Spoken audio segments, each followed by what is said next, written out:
Escape!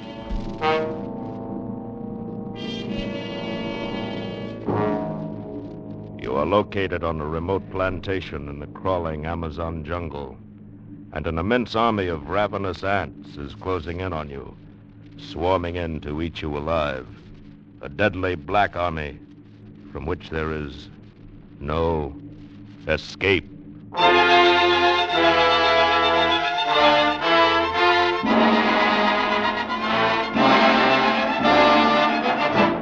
Escape, designed to free you from the four walls of today for a half hour of high adventure.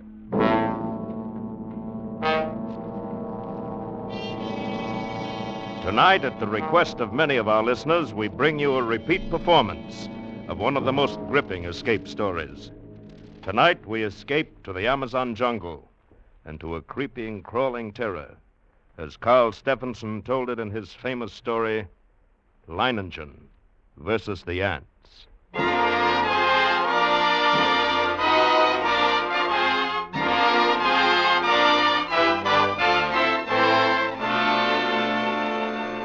I first met Leinengen while performing my duty as district commissioner. As my boat neared his plantation landing, I saw him upon the riverbank regarding me with mild interest. A great hulk of a man with bristling gray hair, bulky nose, and pale eyes. His entire appearance somehow suggested an aging and shabby eagle. He escorted me to the terrace and had drinks brought. I came quickly to the point of my visit and issued my warning. Leinengen puffed placidly at a huge cigar and listened as I said, "And unless they alter their course, and there's no reason why they should, they'll reach your plantation in 2 days at the latest." Uh-huh. Well, Commissioner, it was decent of you paddling all this way just to give me the tip. But a herd of crocodiles couldn't drive me from this plantation of mine. No, you do not understand at all. These aren't creatures you can fight. They're an elemental force, a gigantic catastrophe. 10 miles long, 2 miles wide, ants, nothing but ants, and each one as big as your thumb. Unless you clear out at once, there'll be nothing left of you but a skeleton picked as clean as your own plantation will be. I'm not an old woman, Commissioner. I'm not going to make a run for it just because trouble's on the way. But it isn't just trouble. And don't think I'm the kind of fathead who tries to beat off lightning with my fists, either. I've got a better weapon, Commissioner. Intelligence. With me, the brain isn't just a second appendix. I know what it's there for. But can't I make you understand the hideous... Commissioner, all my life I have lived by one motto. The human brain needs only to become fully aware of its power to conquer even the elements. Leinengen, you are a madman. I've done my best. Your obstinacy is endangering not only your own life, but the lives of your 400 workers. You don't know these ants. I tell you, you do not know these ants. But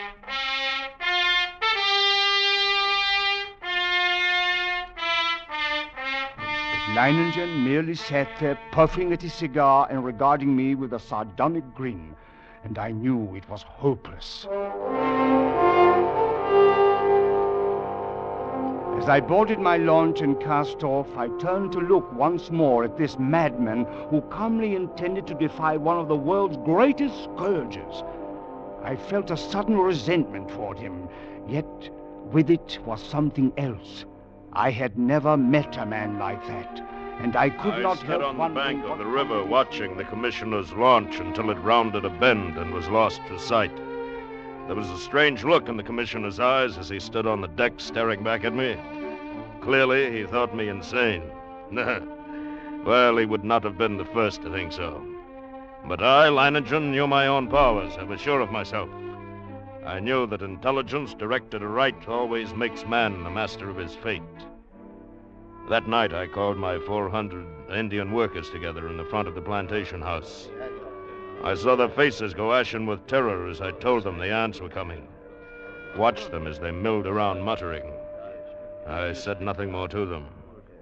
Finally, one of the men stepped forward. Bloss, the foreman. We have worked hard here for these 3 years, all of us. We have built the finest plantation in this district. We all share in it. It has been a home for all of us and our families. Now the ants come. So? Those ditches we dug last year, the pipe we put in the ground, that was for the ants? That was for the ants. If we moved our families across the river, the ants could not reach them? That's right. And you? The ants are mighty. We know what they can do. All of us think that you are more mighty. We will stay with you and fight against the ants. I knew that the men would give me that answer. I'd counted on it. Suddenly, I thought of the commissioner. I'd wondered what he would say at such unquestioning confidence. Would he still think I was insane? Oh, that night. At least I knew get he was not Leinengen so out forget. in my mind. One man who calmly evaluated his chances against a deadly menace, coolly decided he could win, and was willing to stake his life on it, to risk a horrible death for it. It was terrifying, and yet it was fascinating. When dawn came, I sent for my assistant. Together we went to the huge map on the district which hung from a wall of my office. What was the last reported position of the ants? Up here, about 70 miles above this fork in the river. So, traveling southeast? Yes. Directly toward Leinengen. Toward whom, sir? That plantation at the bend in the river belongs to a man named Leinengen. Oh. When would you say the ants will reach there? I don't know. I imagine about tomorrow noon. Tomorrow noon. Still time. Still time? What do you mean? Huh? Oh, nothing. Never mind.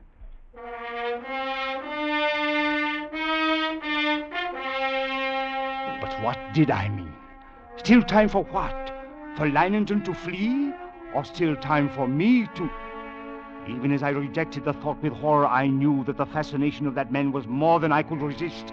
That Leinengen's flight was drawing my mind, drawing me back toward that plantation and death. I knew past all doubt that I was going back to Leinengen's plantation. I had to.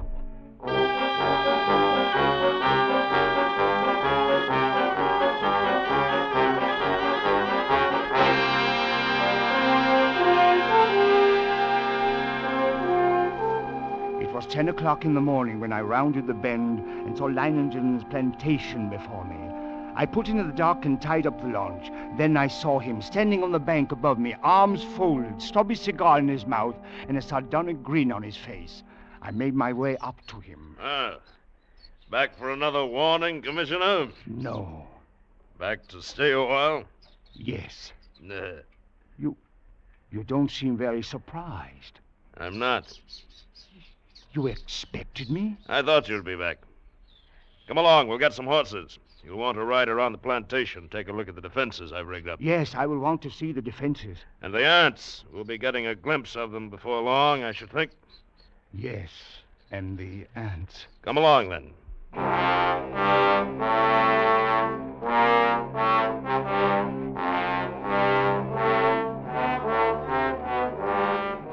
The defenses Leinengen had devised were quite impressive. Surrounding three sides of the plantation like a huge horseshoe was a 12-foot wide ditch. The end of this horseshoe-shaped ditch ran into the river, which formed the fourth side of the plantation. And at the upriver entrance to the ditch, Leinengen had constructed a dam by which river water could be diverted into the ditch. A large hand wheel controlled the floodgate of the dam, and apparently Leinengen had ordered it opened immediately after my arrival. For as we now approached the ditch and rode along it, I could see that it was nearly full. How do you like my first line of defense, Commissioner? Well, it's reassuring, like a moat around a castle. Unless the ants know how to build rafts, they won't reach the plantation. But this is only the outer moat. There's a better one than this. Come along, we'll go up to the high ground where the buildings are and get a view from there. Leinengen. What? I didn't see any women or children around the plantation, or any animals. Yes, that's right. Move them across the river. I might have known. What? Nothing. Here we are. There, you see the ditch? Much smaller than the other. You've noticed how all the buildings are on this piece of high ground. This inner ditch surrounds them, lined with concrete. But even filled with water, this is no barrier. It's not big enough. Why, if the ants get this far, They'll get no farther. This ditch wasn't built for water, Commissioner. You see the pipes leading into it? See those storage tanks up on the hill there? Petrol. We can throw up a wall of flame. They won't like that. Well, I hope you are right. Leinengen, look! Huh? Over the edge of the jungle, all those animals. Yes. Running like the wind. Everything from jaguars to monkeys. Good heavens. Remember, they don't have any ditches. But can they escape? They'll be all right as long as they don't get caught between the river and the ants. They can outrun the crawlers. But if they get trapped, it's either the ants or the crocodiles. Ooh. Look! Look, Commissioner! Look, over there on the horizon. There are your ants. Look at them.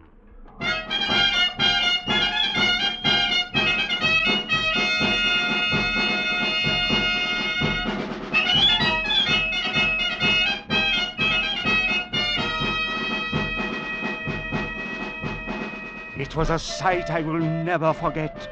Over the range of hills, as far as I could see, crept a darkening hem, ever longer and broader, until the shadows spread across the entire slope, then downward, uncannily swift, and all the green herbage on the entire slope was being mown as by a giant sickle, leaving only the vast moving shadow extending, deepening, and moving rapidly near.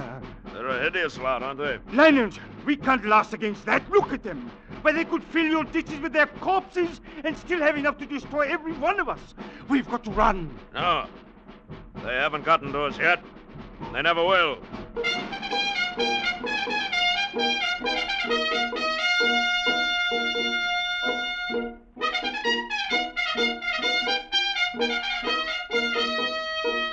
The hostile army was approaching in perfect formation.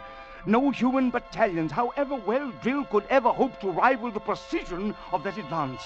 Along the front that moved forward as uniformly as a straight line, the ants drew nearer and nearer to the water ditch. As they approached, two outlying wings of the army detached themselves from the main body and started marching along the sides of the ditch, no doubt expecting at some point to find a crossing. And during this hour-long flanking movement, the main army remained still. Across the scant 12 feet of ditch, I stared at them, and they stared back at me. A solid mass, everyone as big as my thumb, with a reddish-black body and long legs. Suddenly a sound so unearthly as to freeze our blood jerked our heads in the direction of the jungle on the far side of the ditch. Coming toward the ditch at a stumbling gallop was a stag, covered over and over with ants. Leinengen threw up his rifle, and the stag fell lifeless to the ground, its agonies at an end. Horrified as I was, my curiosity impelled me to glance at my watch. I had to know how long the ants would take.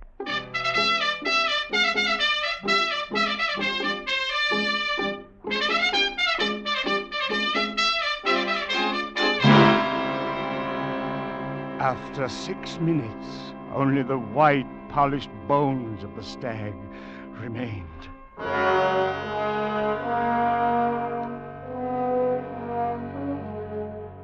Leinengen and I exchanged glances, and I could see a change in him. Gone was the sporting zest of the novel contest.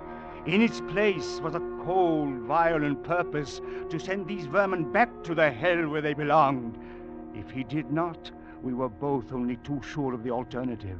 And now we even knew how long it would take the ants once they got to us.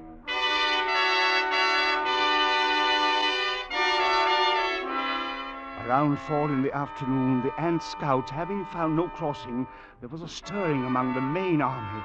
And then an immense flood of ants, a glimmering black cataract, about 100 yards in width, commenced pouring down the far slope of the ditch. Thousands drowned instantly, but the rest began using the bodies as bridges. Leinengen immediately swung into action. Can I help? Get to the dam, open the floodgate more to get the water in the ditch moving faster. Senor. This looks like the spot for action. Commissioner. Yes. Beginning to see what I was talking about? What do you mean? About intelligence being more than a match for anything it tackles. Take the ants. They've got no intelligence. If they had, they'd have attacked along the whole length of the ditch instead of a narrow front like this. They'd have been across by now. There. Too bad for them. I'm not running their campaign for them. You can joke about it like that with the ants halfway across the ditch? All right, man. Busy with the shovels now. Dump some sand and clods on them and see how they like that.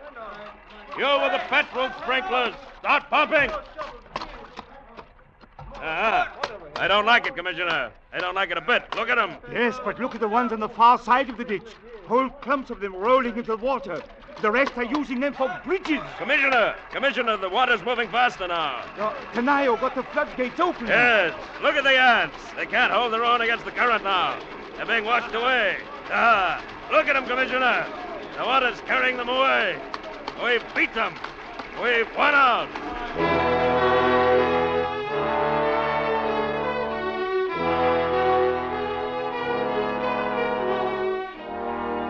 It was true. Leinengen had won at least the opening round.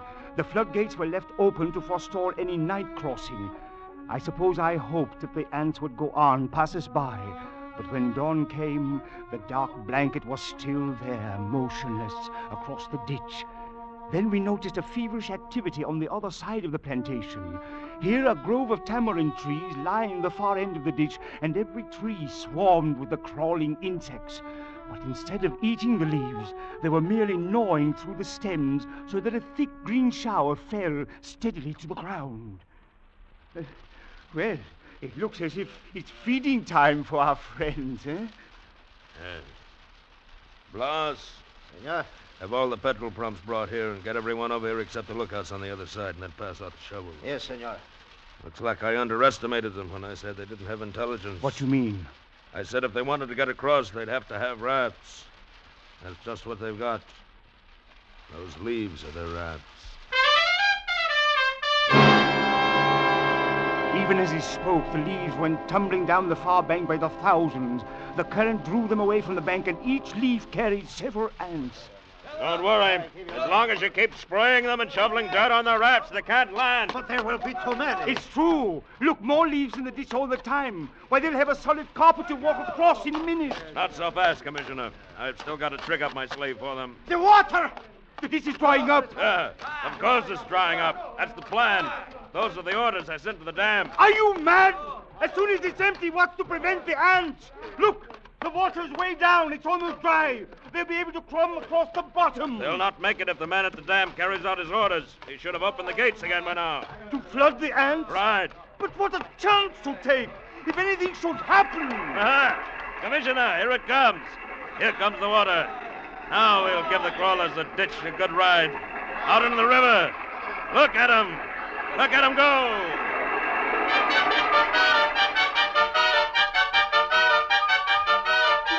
Leinengen's tactics were successful at first. The violent flow of water at the original depth raced through the ditch, overwhelming leaves and ants and sweeping them along. 3 times the ditch was emptied, 3 times the ants raced across its bottom, and 3 times the rushing water, arriving just in time, carried them away. But the 4th time, as the water lowered nearly to the bottom of the ditch, we waited in vain for the rushing waters, and then... Senor! What's the matter? What's gone wrong at the dam? The ants. Just as the man at the dam lowered the water almost to the bottom, the ants attacked. Before he could open the floodgate, he was almost surrounded. The ants ran, and he ran after them. They are across the ditch. Leinengen stood motionless, absorbing the news of his defeat without a word. Then, simply, he raised his pistol and fired 3 shots into the air. The prearranged signal for all men to retreat instantly to the second line of defense, the concrete ditches more than a mile from the point of invasion. Soon after we arrived there, the natives commenced straggling in silently. Leinengen waited until all of them had gathered. Then he spoke to them. Well, lads, we won the first round, lost the second. But we'll smash the crawlers yet. Anyone who thinks otherwise can draw his pay and push off. There are rafts enough on the river and plenty of time still to reach them. You stay then. Good. Thank you, lads. And you, Commissioner? I can't persuade you to give up the fight. You cannot. Then I stay too. Yeah, I knew you. Senor! A few of the ants have reached the ditch. They're trying to get across? No, senor. I didn't think they would. There's plenty of food out there for them. Crops I've spent 3 years in raising. Or to last them until morning, anyway.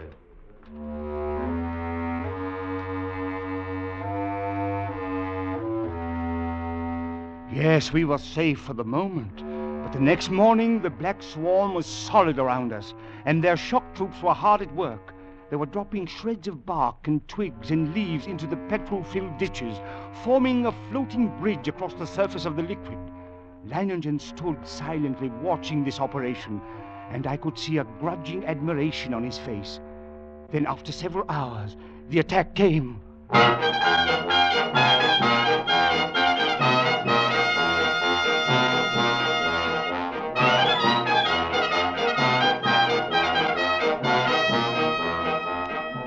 Down the ditch they poured, millions of them, and across the bridge of twigs rapidly approached the inner side. Leinengen sat motionless, watching them. Leinengen, for the love of God, don't sit there like a statue. They'll be on us in a moment. Let them fill it first. Now. All right. Everyone back from the ditch. Blas, hand me the torch. Now we'll see how our friends like a little heat around them. The flames from the ditch shot up into the air, devouring ants by the millions. But as they returned to the assault time after time, a slow, sickening horror crept into my mind. I looked quickly at Leinengen, then at the petrol tanks. He read my gaze and nodded slowly. That's right, Commissioner. We could hold them off forever if our supply of petrol was unlimited, but it isn't. We've got only enough to fill the ditch once more. Leinengen, isn't there any way at all? We've got to do something. Yes, I know. There must be a way. There must be something on Earth that'll drive this devil's spawn back to the hell they came from. Yes, them. Yes. What is it? We'll flood the whole plantation. Flood? But how? The river's higher than any point except this high ground we're on now. The river was dammed all the way. It would overflow that stone breakwater and flood the whole plantation. We've got to close the floodgate at the dam. That'll do it. You're mad. The dam is nearly 2 miles away. 2 miles of ants. Lads, listen to me. Listen, lads. I'm proud of you. Now there's still a chance. By shutting the floodgates and the dam and flooding the whole plantation from the river. The moment I'm over the ditch, set fire to it. That'll allow time for the flood to wash away the ants. Then all you have to do is wait for me. It's impossible. You can't get to the dam, let alone get back. That's where you're wrong, Commissioner. I'll get there and I'll get back. Take care of things while I'm gone.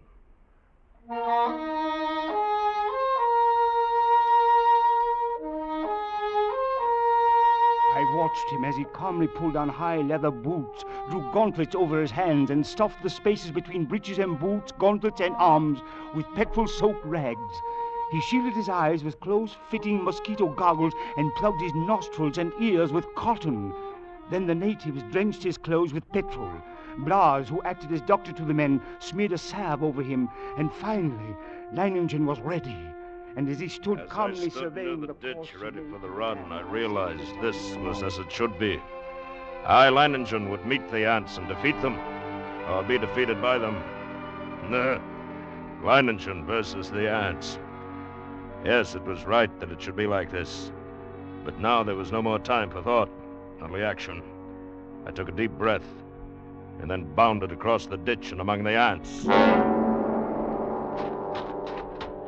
I ran in long, equal strides with one thought, one sensation in my being. I must get through. I dodged all trees and shrubs, and except for the split second my soles touched the ground, the ants had no opportunity to alight on me. I ran on. I was halfway to the dam before I felt ants under my clothes and a few on my face. I struck at them mechanically, scarcely conscious of their bites. And the dam drew toward me slowly. The distance grew less and less. Finally, only 100 yards away.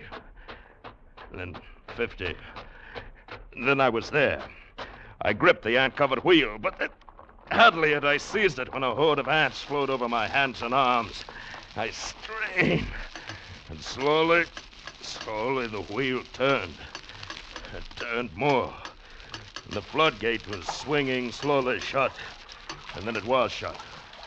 The water was rising behind the breakwater, closer to the top, closer, and then it was spilling over. The flooding of the plantation had begun. I let go of the wheel. And for the first time, I realized I was coated from head to foot with the fiends. Tongues of fire stabbed at me as they bit into my flesh. I almost lost my head with the pain as I ran, knocking ants from my body, brushing them from my bloody face. And then one bit me just below the rim of my goggles. I managed to tear it away, but the agony of the bite and its venom drilled into the eye nerves. I saw now through circles of fire into a milky mist. I was almost blinded, but I knew that if I tripped and fell... I ran on, my heart pounding as if it would burst, blood roaring in my ears, a giant's fist battering my lungs. And then I could see dimly that wall of flame at the ditch, but it was too far away. I could not last half that distance. I stumbled. I fell. Felt myself being swarmed over, devoured. I tried to rise. A great weight. And then suddenly the vision of the half-devoured stag in my brain. 6 minutes. Then nothing but bones. I couldn't let that happen to me. I couldn't die like that. To my feet. My feet dragged myself over toward the flame. The ditch. The ring of flame closer down. A little farther. 10 steps. 8. We had waited for hours when all at once through the blazing ring around us, an apparition hurtled and fell full length on the ground. It was Leinengen, alive with ants, unconscious, with glazing eyes and lacerated face.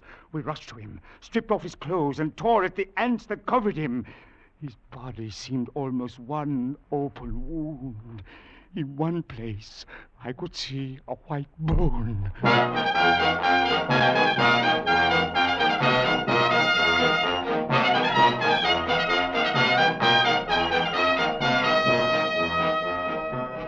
Later, as the curtain of flame lowered, I looked out where that blanket of ant had been and saw only a vast expanse of water covering the entire plantation and working its way to within a few feet of the concrete ditch. The ants were gone, drowned, and Leinengen had won.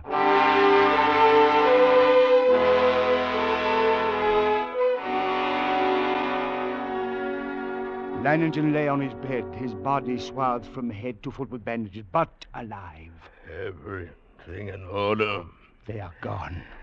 I told you I'd come back, even if I am a bit streamlined. He grinned and shut his eyes. He slept.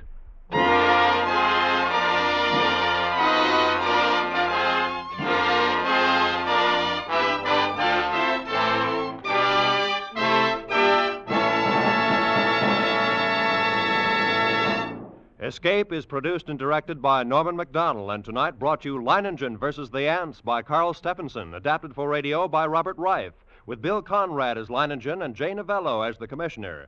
Music was conceived by Cy Feuer and conducted by Wilbur Hatch. Next week... You are stealthily stalking into a silent desert fortress, walking into what you know may be a trap. Around you stand a legion of dead men, and over you hangs a menace unseen but felt, a menace from which you cannot escape.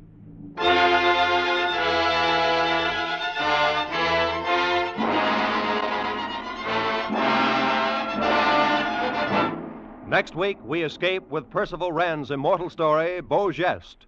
Good night, then, until this same time next week, when once again we offer you Escape. This is CBS, the Columbia Broadcasting System.